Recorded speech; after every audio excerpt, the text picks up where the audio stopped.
Good morning, good afternoon. It's working all right. Let's do one thing real quick. Let's all stand up. Just all stand up.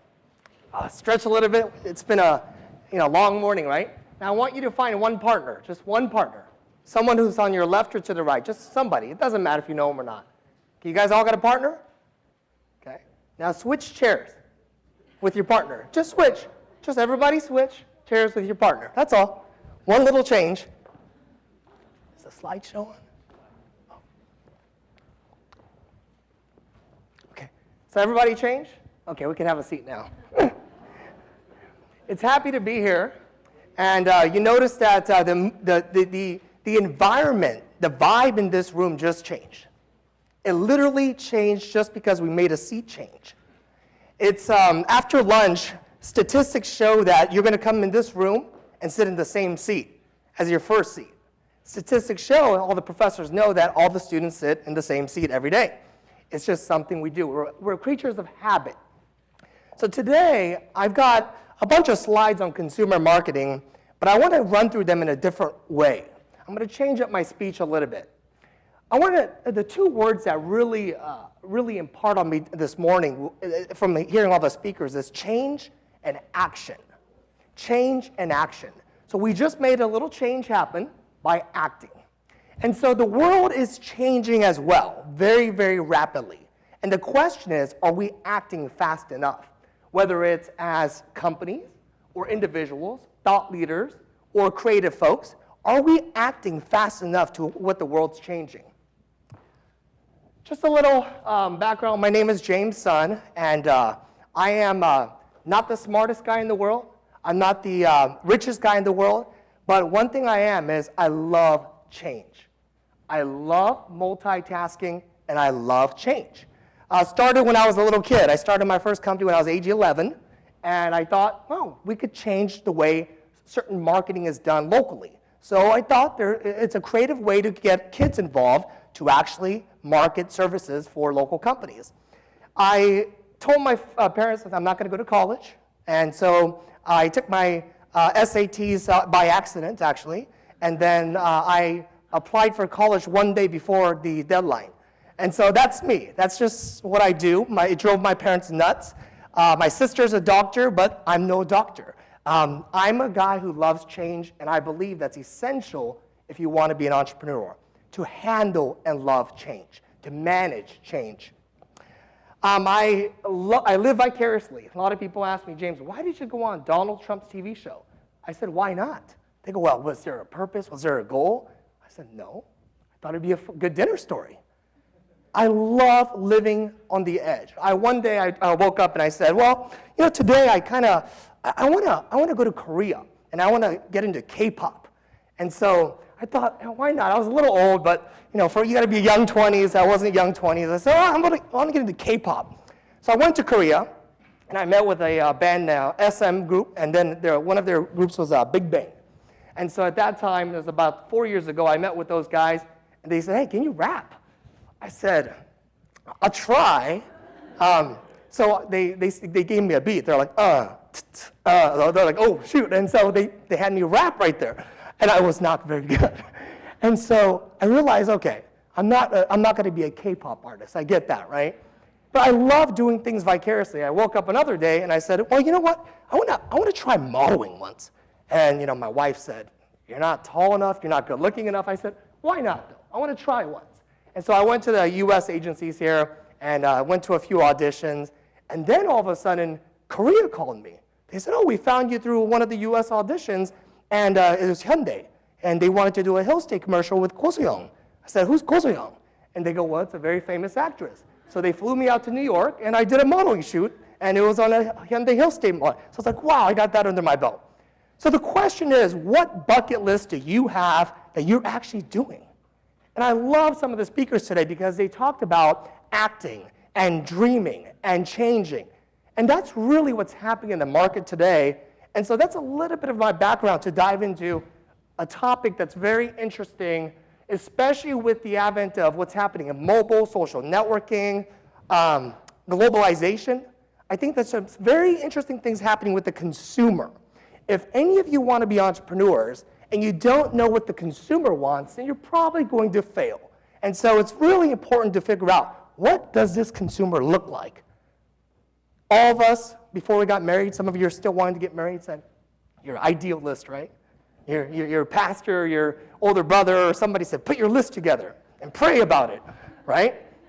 So, I know exactly what I put. I said, 5'6" at least, big eyes, because I'm going to be looking at her eyes, not her body all day. I had all these lists, right? So do you have a list of your consumer, your customer, whatever company you're in or you're going to start? Do you know what your customer looks like, and do you know what they're going to look like in 10 years? If I knew what my wife was going to look like, okay, I'd still marry her, okay? Look at this. Old school and new school. Change is definitely happening in fashion and basketball.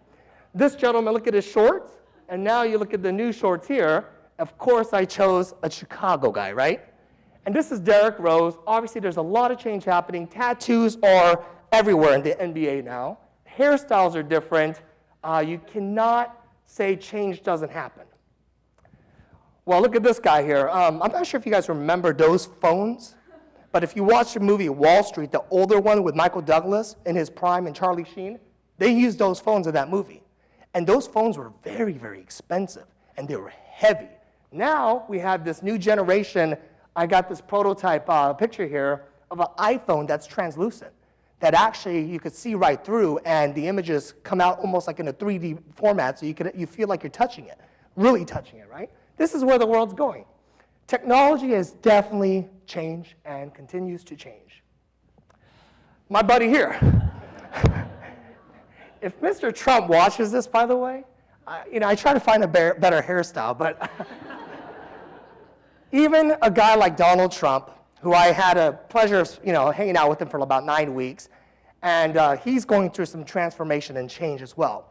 He's actually positioning Ivanka to be the face of the Trump brand and helping her to understand the business, because he understands that he can't be the face forever. In your company, in your organization, in your schools, you have a face, you have a brand, but is that always going to be the brand? Or are you going to change with what's happening in the consumer side?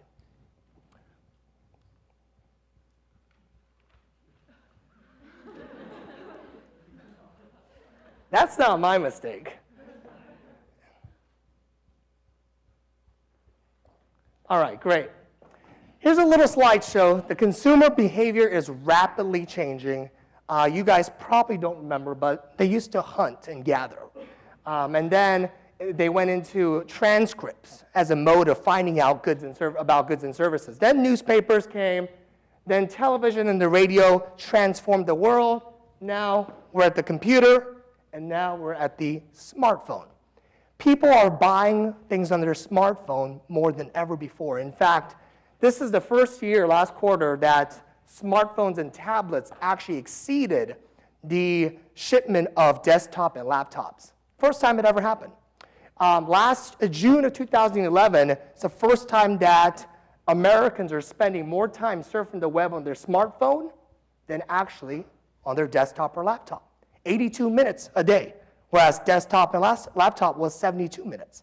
So the smartphone is fundamentally changing how we engage with each other and also the web. And I'm sure Facebook could attest to this. I'm on Facebook on my phone all the time. I'm never on it online. And so this is a game changer of what's happening, of how people engage with content. And the consumer is getting more and more knowledgeable. They're getting smart. You can't fool them anymore. They're really, really smart about getting information and sharing that information very, very rapidly. And this is happening actually on a global basis. Whenever now I get a chance to do a TV show called Sun Tzu War on Business in 13 countries with BBC. And I had a chance to go into different countries and film turning around a business. And it took me a year and a half to film this thing because they wanted to do it legitimately. You can't turn around a company in a week. So it's a production nightmare. But it was a lot of fun. But what I found out is a person in Malaysia, all the way to a person in Mumbai, to Seoul, Korea, to the US, we're becoming more and more the same. We are actually becoming more and more the same. Not how we look, but our thinking, our understanding, because we're all exposed to the same. So whatever input that we're putting into our bodies and our minds is starting to output in behavior in the same way as well. The world is getting smaller and smaller, as I just mentioned. It's getting flatter and smaller and smaller. But what's also happening, though, is that as the ocean is getting wider, it's actually getting deeper, too. And we're going to dive into that a little bit. And that's very important because just because the ocean's flat, if I'm a big company, I say, hey, let's do a marketing campaign because they're all the same now. Actually, no. They're even more different, but the information access is the same. The consumer expects the highest common denominator today, and their expectation is so high because we can now afford to travel. I'll give you an example. The other day, I had lunch with Rich Barton, founder of Zillow. He's CEO of Zillow and also Expedia, and Greg Slingstad, who is the founder of Expedia. They're all Seattle guys up there. And they were telling me that because of Expedia, because the travel is so ubiquitous now and it's accessible, almost everybody could actually see and dream about a travel vacation and actually go do it. Even if you make $30,000 a year or $15,000 a year, you could save up enough to go on one vacation. So what happens is you go to Four Seasons, you go to St. Regis, and your expectation goes up here. And you know that you're getting the best service, but your body experiences that. So your body continues to want that. So next time you go to a hotel or a motel, let's say Motel 6, you still expect this level. The consumer expects so much these days, and if you don't deliver, they will tattle on you, for better or for worse. Technology democratizes the world, and we've heard this before. A lot of people ask, well, what about the people who really don't embrace technology? Well, I don't think that's a question anymore. I think if you're not on Facebook, and this isn't a plug for Facebook, but I think you're weird. I think if you're not on Twitter, I think you're late. There are technologies that are it's a de facto now to our world. It's not an option. Donald Trump, when I first met him, funny story. He goes, James, so what do you do? When I was auditioning, right? In my season, 800,000 people applied, and they chose 18. So it's a very rigorous process to get on the show. And he said, James, so what do you do? I said, I'm a technology guy. He goes, what do you mean technology guy? I said, well, you know, I do consumer internet and mobile. And he goes, well, what do you think about this thing like Twitter? I go, Twitter? What's that? I said, you mean Twitter? He goes, oh, yeah, Twitter.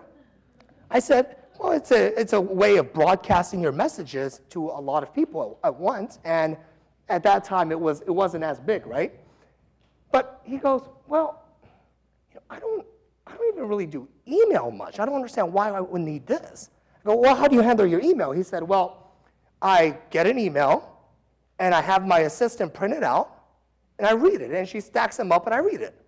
I go, Mr. Trump, are you serious?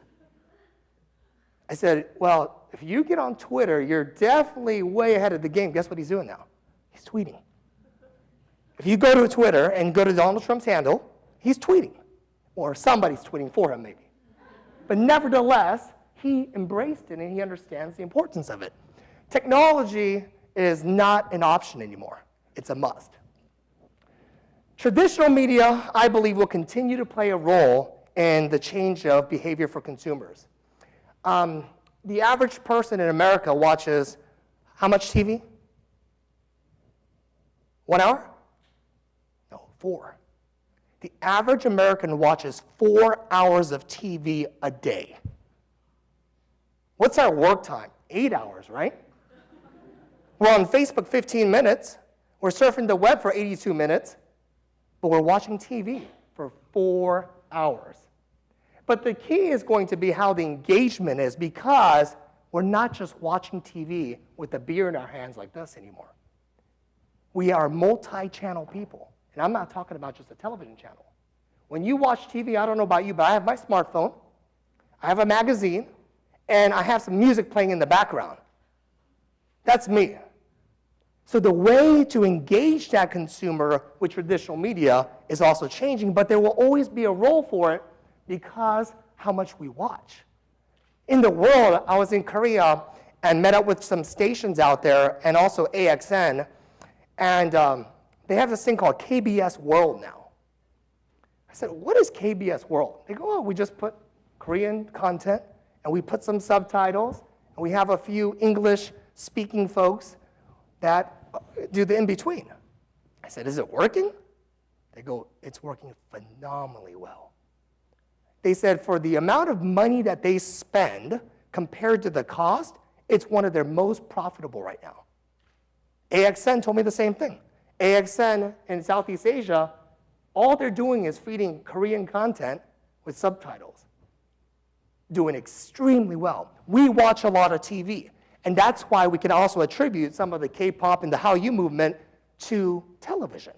It always will have an impact. It's not going away. Social media, one of the most important fundamental elements of change today, and we heard a lot about it, and that's why it's a very interesting topic. It's our pulse. Any doctors in the house here? Doctors? Heart surgeons? But we know how a heart works, right? A pump has to happen both ways. Social media is an engagement, it's a conversation, it's our pulse of our lives. The first thing that I do is look at my Twitter, my email, and my Facebook to see what the engagement is back and forth. Right here, this quote here, multidimensional conversations trump synchronous communication now. How many of you guys have coded here in Objective-C? Sucks, right? It's funny that we're now coding in Objective-C again on the iPhone, right? But it sucks. It's like a lot of work, a lot of lines. So then we created objects, C++. It was great. It was fantastic. So what's happening in communication, it's not, hello, how are you? You tell me, I'm doing very good, thank you. Good, nice to meet you. It's not synchronous anymore. What's happening is this is a conversation of all of us in a room, and there's like 10 going on at once. Just look at your feed. You'll know what I mean. So what's happening in the world, this flat world, with consumer expectation growing, with technology moving at a lightning speed, traditional media still having a play, social media changing the way we interact, the me consumer becomes the we consumer. So what happens is if you don't meet my needs as a consumer, then I'm going to create a we to not like you or defriend you. The me turns into a we in this new world because the world is flat. But at the same time, if you take the approach of actually marketing to the masses because it's a we, you're going to make a mistake. It's a wider ocean, but it will continue to get deeper. I just recently invested in a company called Pirq.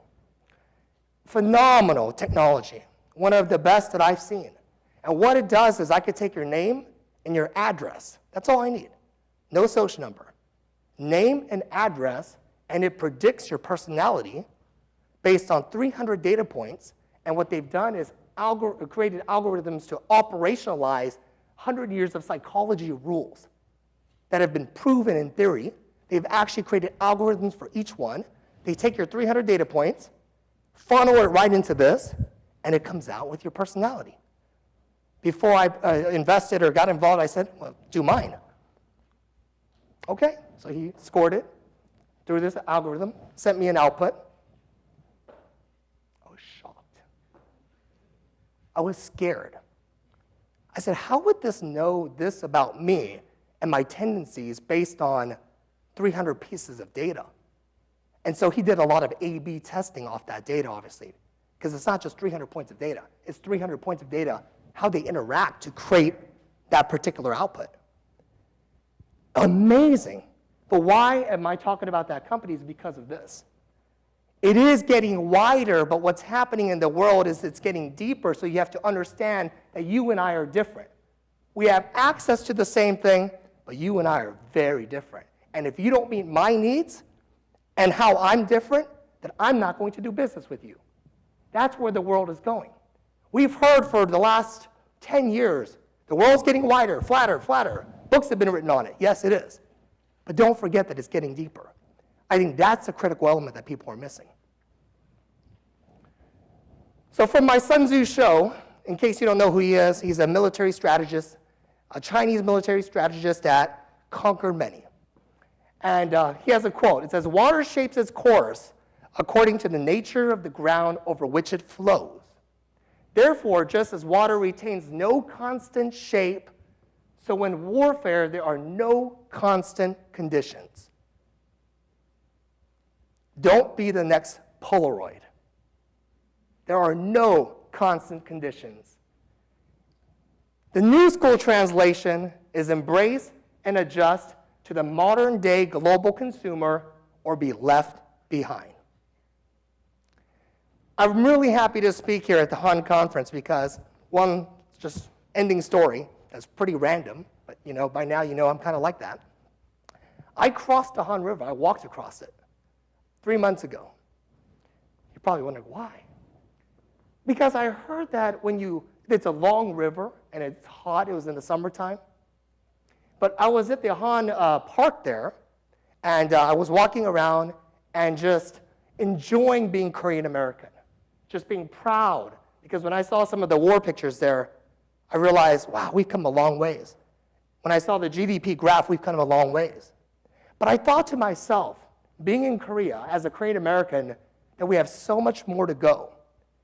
And I just wanted to cross the river to say, we, sitting in this room in America, could be the bridge to Korea and to America, or the West to the East. We're in a very interesting time right now with the power of Asia. But we're Asian Americans, a lot of us are. So we understand both cultures. So as I was walking across that bridge, to me, I was making it a symbol for my life to say, wow, I've got a great opportunity to be a bridge. And so with that, as you hear the rest of the speakers and enjoy, always remember that change is happening, and we have the opportunity to be that bridge. Thank you. Mr. James Sun, everybody.